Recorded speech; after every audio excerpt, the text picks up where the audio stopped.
नमस्कार, सहज रेसिपी मराठीमध्ये आपलं स्वागत आहे। हिरवी मिरची उकडून वेगळ्या पण खमंग चमचमीत चवीचा फोडणीचा ठेचा आज आपण तयार करणार आहोत। त्यासाठी 200 ग्राम ताज्या तिखटवाल्या हिरव्या मिरच्या स्वच्छ धुवून घेतल्या आणि आता आपण या मिरच्या उकडून घेणार आहोत। तर यासाठी कढईमध्ये 2 ते 2.5 ग्लास पाणी ठेवलं, त्यामध्ये अर्धा चमचा मीठ घातलं। पाण्याला उकळी आली की यामध्ये या मिरच्या घालायच्या आणि यावर झाकण ठेवून 2 ते 3 मिनिट आपल्याला याला उकडून घ्यायचे। मिरच्या उकडत असताना आपण याचं झाकण काढून 1-1.5 मिनिटानंतर एकदा ढवळून घ्यायचं आणि त्यावर पुन्हा झाकण ठेवून एकूण 3 मिनिट याला उकडून घेऊया। तर 3 मिनिट झालेले आहेत। गॅस बंद करायचा आणि आपण या मिरच्या एका चाळणीवर काढून घेऊया। तर याची देठं आपण काढली नव्हती, त्यामुळे यामध्ये बिलकुल पाणी गेलेलं नाही आणि याचा आकार थोडासा चपटा दिसतोय। आता मात्र आपण या मिरच्यांची देठं काढून आपण त्याचे छोटे छोटे तुकडे करून घेऊया। तर छोटे किंवा मोठे तुकडे केले तरी चालतील, कारण आपण याला मिक्सर मधूनच बारीक करून घेणार आहोत। त्या अगोदर 50 ग्रॅम लसण सोलून याचं जाडसर असं वाटण तयार करून घ्यायचं। या रेसिपीसाठी लसण भरपूर लागतो।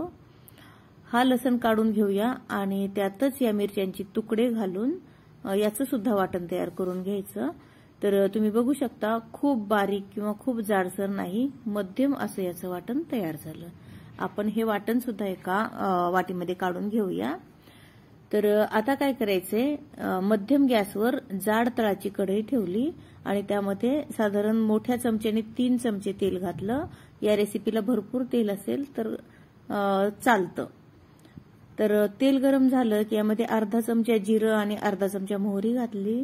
जिरं मोहरी चांगली फुलली की वाटून घेतलेला लसण घालायचा आणि खरपूस रंगावर असा गोल्डन याचा रंग होईपर्यंत याला परतून घ्यायचं आणि यात वाटून घेतलेलं मिरचीचं वाटण घालूया।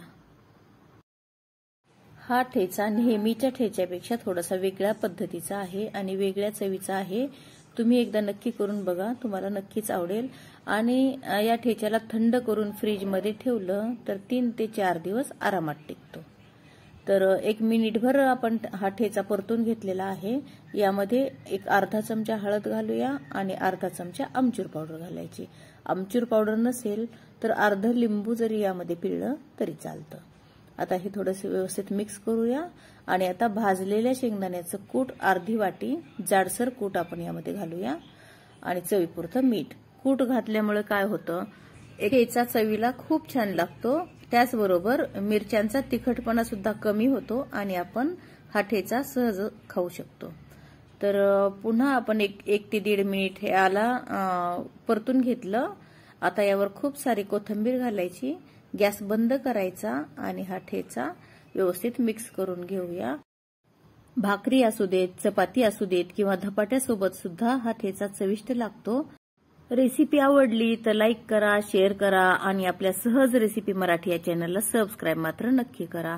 नंतर भेटूया अशाच एखाद्या छानशा रेसिपी सोबत। धन्यवाद।